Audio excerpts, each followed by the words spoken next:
मी आणि माझी मराठी. मी पक्की पुणेकर. मराठी नसा नसात भिनले. नोकरीला लागेपर्यंत कधीही दुसरी कोणतीच भाषा बोलायची गरज पडली नाही. सिंडिकेट बँक दाक्षिणात्य आणि राष्ट्रीयकृत असल्याने सर्व भाषिक कर्मचारी होते. मला इंग्रजी जाऊच द्या, हिंदी सुद्धा धड बोलता येत नव्हतं. तुम हा काहीही समजत नव्हतं. त्यामुळे माझी बोलायची सुरुवात मराठीतूनच व्हायची आणि मग त्यात इतर भाषिक शब्द यायचे.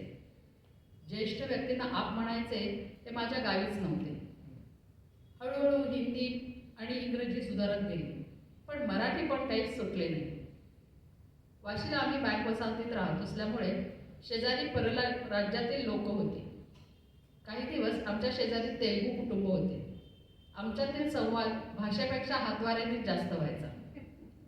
त्यांना तेलुगू सोडून दुसरी भाषा येत नव्हती आणि मला तेलुगू अजिबात येत नव्हती. एकदा मला त्यांना सांगायचं होते, हळकुंड सहाणेवर उगाळून लावा. हातवारे करत मी सांगितले, वो जो सहाण होती है ना, वो पत्थर पत्थर वो भगवान के लिए वापरते हैं. ती निर्विकार. मग घरात जाऊन सहाण आणली आणि आता हळकुंड. हे काही सहज मिळण्यासारखे नव्हते. मग हळकुंड वो जिसे टर्मरिक बनाते हैं ना, वो लकड़ी जैसा. तिच्या चेहऱ्यावर काही समजण्याचे भाव आले. वो उगाड़ के घिसके हाताने उगाळण्याची कृती लगाने का. तिच्या चेहऱ्यावर थोडे हास्य दिसले. बहुतेक तिला समजले असावे. मला हुश्श झाले.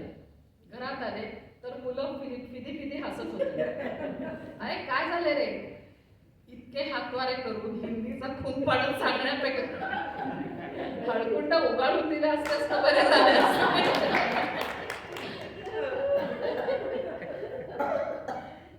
पनवेल शाखेत सगळे कर्मचारी मराठी येणारे आणि समजणारे होते. एकच तमिळियन होता. मी त्याच्याशी नेहमी मराठीतच बोलायची. काही दिवसांनी तो उत्तम मराठी बोलायला लागला.